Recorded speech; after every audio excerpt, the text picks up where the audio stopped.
Hi, welcome. Enjoy the content, subscribe, and turn on notifications.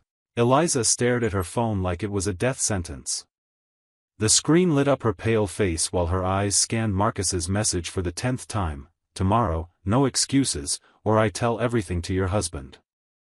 Her stomach churned.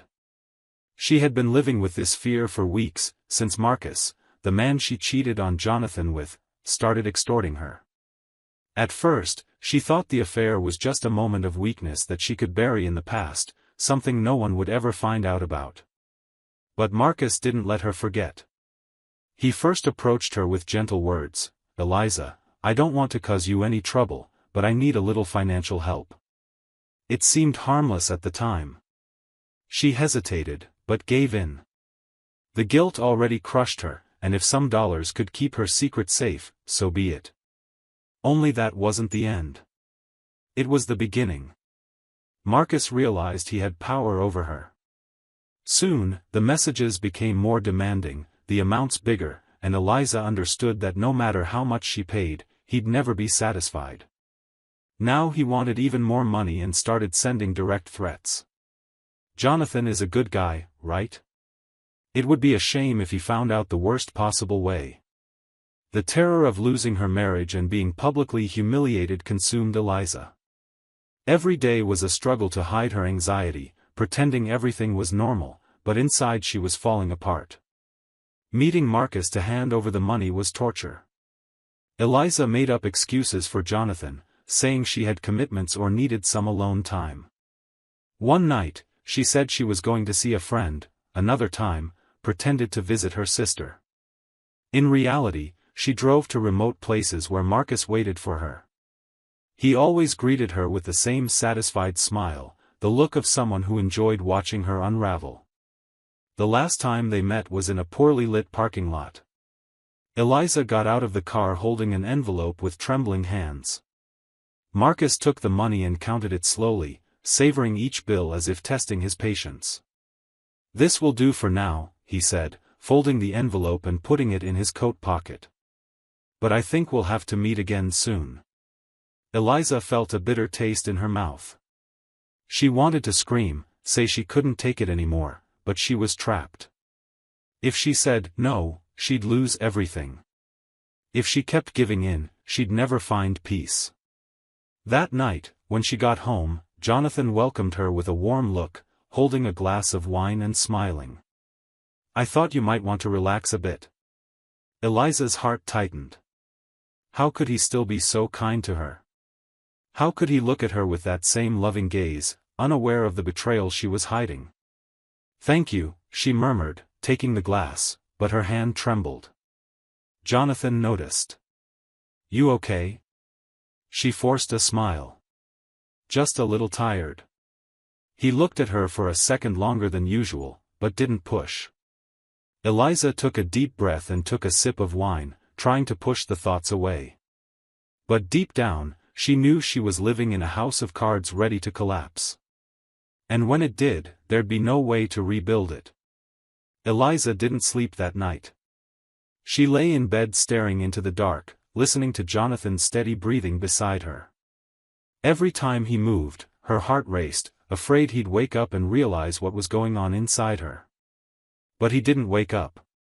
He stayed there, peaceful, unaware that his wife was hiding a devastating secret. She wanted to cry, scream, disappear, but she knew none of it would solve anything. Marcus wouldn't stop. No matter how much money she gave, he'd always come back for more. It was a game without an end. She was stuck, with no escape, and the only way out was through hell. When the first rays of sunlight came through the window, Eliza made a decision. Her chest felt heavy, her hands were cold, but there was no choice left. If she kept running, Marcus would destroy her piece by piece. If she wanted a chance at freedom, she'd have to face the worst pain of all. She looked at Jonathan, still sleeping. She knew that the moment he heard the truth, everything would change. The way he looked at her, touched her, smiled without reservations, it could all vanish in an instant. But there was nowhere else to run. She waited for him to wake naturally. Jonathan opened his eyes slowly, blinking against the morning light. He smiled, but the look on Eliza's face made the smile disappear instantly. "What is it?" His voice was still hoarse from sleep, but full of genuine concern. Eliza tried to speak, but her throat was tight. She swallowed hard and took a deep breath, trying to find the strength to say words that felt like poison. "I need to tell you something." Jonathan sat up in bed, frowning. He didn't ask anything, just waited. Then, she told everything. Each word felt like a knife in her own chest. She told him she made a mistake, gave in to temptation, and betrayed his trust. That she thought she could bury the past and move forward, but Marcus wouldn't let her. She told him about the threats, the money, the fear of losing everything. Jonathan didn't interrupt her. He just listened, his face expressionless. When Eliza finished, silence filled the room. A brutal, suffocating silence. "He's blackmailing you?" Jonathan's voice finally broke the quiet. And there was no anger in it, just a cutting coldness. Eliza nodded, her eyes burning with tears. "Why didn't you tell me before?" She tried to answer, but the words died in her throat. How could she explain? How could she say that the fear of losing him was what stopped her from telling? That ironically, by trying to protect him, she ended up exactly where she feared most, on the brink of ruin. Jonathan remained silent for a long time. Eliza wished he would say something, anything, that he would yell, fight, ask what she was thinking. But he simply got up, picked up his phone from the nightstand, and started scrolling. "What are you doing?" Her voice was weak. "Send me everything. Messages, receipts. I want to see it all." Eliza's heart pounded. Jonathan didn't lose it, didn't shout, he was cold, calculating. That was worse than any explosion of rage. With trembling hands, she grabbed her phone and forwarded everything to him. Jonathan read every message from Marcus with a terrifying calm. When he was done, he locked the screen and looked at her. "We're ending this." A shiver ran through Eliza. "What? You've given him too much money already. This ends now." Jonathan left the room without saying anything else. Eliza stood there, feeling her world crumble. She knew the storm was coming and there was no way to escape it. Eliza walked down the stairs with a pounding heart. Every step felt unstable, like she was heading toward an unknown abyss. Jonathan was in the living room, back to her, still holding his phone. His silence was worse than any fight. She approached slowly, taken by uncertainty. "Jonathan, what are you going to do?" He turned around, his eyes icy cold. There was tension in his posture, complete control of his emotions, but Eliza knew he was furious inside.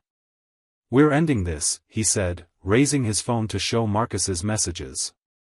"He thinks he can blackmail you for the rest of your life, take our money, destroy our marriage, and get away with it." His voice sharpened with every word. It wasn't a betrayed man speaking, it was someone who had already made his decision. "I can't deal with this alone anymore," Eliza confessed in a near whisper. Jonathan nodded slowly, as if he was waiting for that confession. "Then let me handle it." She didn't have the courage to ask what he meant by that. Jonathan spent the day making calls. Eliza watched from afar, scared to interfere. He spoke with someone, took notes, analyzed everything with a calm that made her even more nervous. When it got dark, he called her. "Tomorrow, you'll set up a meeting with him." Eliza's stomach twisted. "What? He wants money, right? Then we'll give him what he wants." There was something in Jonathan's tone that bothered her. He didn't sound like someone about to give in, he sounded like someone about to attack. Eliza hesitated, but she knew there was no way out.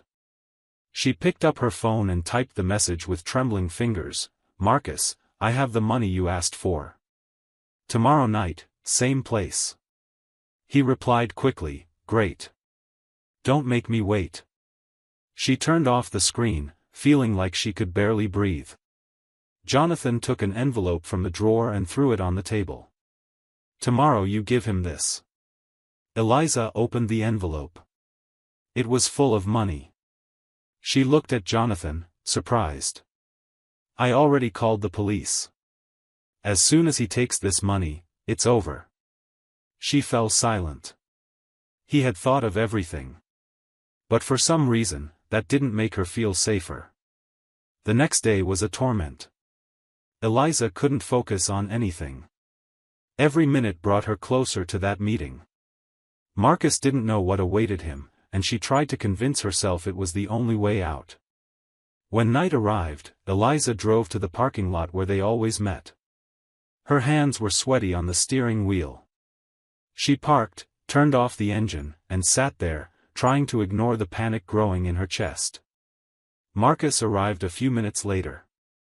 He stepped out of his car like a king collecting taxes. There was arrogance in his walk, a cynical smile on his lips. Eliza felt disgust. "Good girl," he said, extending his hand. "Now give me what I want." She swallowed hard and handed him the envelope. Marcus opened it, checked the bills, and let out a satisfied laugh. "See? When you cooperate, things go smoothly." But before he could put the money away, a car screeched to a stop behind him. Doors opened. Authoritative voices echoed through the parking lot, "Hands up." Marcus's smile vanished instantly. "What?" He looked at Eliza, and in that moment, she saw terror in his eyes for the first time. He was in her place. Marcus tried to run, but was knocked down in seconds. They cuffed his wrists, and all he could do was shout insults as they led him away. Eliza didn't move. She just watched, feeling a strange mix of relief and emptiness. Jonathan approached. "It's over." But she knew it was just the beginning. Her legs felt weak as she watched Marcus being placed in the police car. The red and blue lights reflected in the windows like a silent warning that her life would never be the same. She heard the sound of the door closing, taking away the threat of blackmail. Still, she didn't feel relieved. She expected that with Marcus in prison, everything would be solved, the weight on her chest would disappear, and she could breathe and feel free. But it didn't happen. In fact, it was the opposite. There was a cold silence between her and Jonathan, so sharp it was almost unbearable. He didn't look at her, didn't celebrate, didn't seem even slightly satisfied. He just maintained that distant, impassive expression, as if the whole operation had merely been a task to complete. Eliza opened her mouth to speak, but no words came out. Jonathan, on the other hand, seemed to have already decided there was nothing more to say. Without waiting for her, he turned and walked back to the car. Eliza followed, unsure of what to do. He opened the door, and she grabbed his arm. "Jonathan." He paused for a moment, still not looking at her. Then, he let out a long sigh and finally turned. There was something in his eyes she couldn't fully identify. Not anger. Not disgust. Something worse, indifference. "You're free now, Eliza. You don't have to worry about Marcus anymore." The way he said that made her stomach twist. It wasn't just a statement that Marcus was arrested. It was a warning. She felt a lump in her throat. "What do you mean by that?" Jonathan rubbed his face as if searching for patience. When he spoke again, his voice was low and emotionless. "I did what needed to be done. The rest is up to you." "Up to me?" She furrowed her brow, confused. "I don't understand." He looked directly into her eyes, and this time there was something broken there. "Do you really think this was just about Marcus?" It was like something inside her shattered. Because deep down, she already knew the answer. But she didn't want to admit it. Eliza had always feared losing Jonathan because of the blackmail, the public shame, the scandal. But now she realized the real danger had never been Marcus. The real danger was what would come after, when everything was over. When there was no more external villain to blame. Now that there was no more blackmail, no more threats. Just the harsh reality of her own mistakes. Jonathan stayed silent for a moment, as if waiting for her to say something. But Eliza couldn't speak. He got into the car, closed the door, and started the engine. She took a step back, feeling an awful emptiness invade her. Jonathan rolled down the window and looked at her one last time. "Don't wait up for me." Then he was gone. She stood there, watching the taillights disappear into the night, realizing that even with Marcus in prison and everything seeming resolved, she had just lost something much greater. Something she might never recover. Eliza stayed awake all night. The clock next to the bed marked 3 a.m. Then 4 a.m. Then 5 a.m. The silence of the house felt louder than ever. She didn't hear footsteps in the hallway, nor the sound of Jonathan's keys at the door. Just an overwhelming emptiness. She sat up in bed, hugging her knees, breathing in short, uneven gasps. With each passing minute, the truth became clearer: Jonathan wasn't coming back. For the first time, Eliza felt like the house was foreign. Like it no longer belonged to her.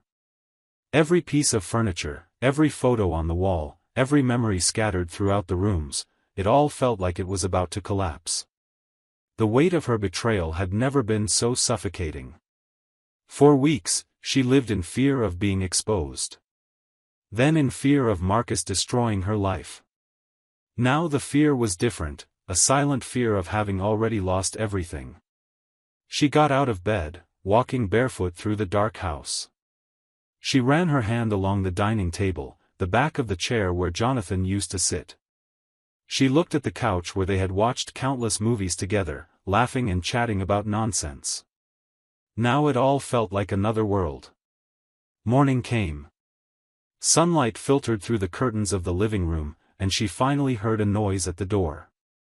Her heart raced. "Jonathan?" She ran to the door, paused for a second to take a deep breath, and opened it. But the look on his face was like a punch to the stomach. There was no anger, no hatred, but also no love. Just an empty stare. Jonathan walked in without saying anything, passed by her, and went straight to the bedroom. Eliza followed, trying to control the panic twisting inside her. He opened the closet and began pulling out clothes, carefully folding them and placing them in the suitcase. Eliza could barely breathe. "What are you doing?" Jonathan continued folding a shirt, not looking at her. "What do you think?" "Jonathan, no." She tried to grab his arm, but he pulled away. Not aggressively, but firmly. A shiver ran down her spine. "You can't just leave. We went through this together." He paused for a moment and, finally, looked at her. "Did we really?" The question hung in the air like an open wound. Eliza tried to respond, but nothing came out.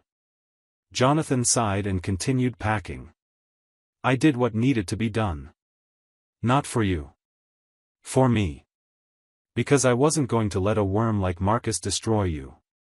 He zipped the suitcase. "But that doesn't mean I can stay with you like nothing happened." That hurt more than anything else he could have said. Eliza's eyes filled with tears. "I know I messed up. But I love you, Jonathan. Does that mean nothing?" Jonathan took a deep breath. For a second, she thought he might give in. But then he gave a sad smile. "If it did, I'd be angry right now. I'd be shouting, fighting, trying to save us." He ran his hand through his hair, avoiding her gaze. "But I don't feel anything anymore, Eliza. That was worse than everything." He zipped the suitcase and walked toward the door. Eliza followed, desperate. "Jonathan, please." He stopped, hand on the doorknob, but didn't turn around. "I forgive you. But that doesn't mean I want to continue." And then he left. Eliza stood there, hands trembling, staring at the closed door. For the first time, she realized her true punishment wasn't the public shame. It wasn't Marcus in prison. It was Jonathan's absence. And there was nothing she could do to change that. Thank you for watching the video. If you enjoyed it, don't forget to subscribe to the channel and turn on notifications so you won't miss any updates. See you next time.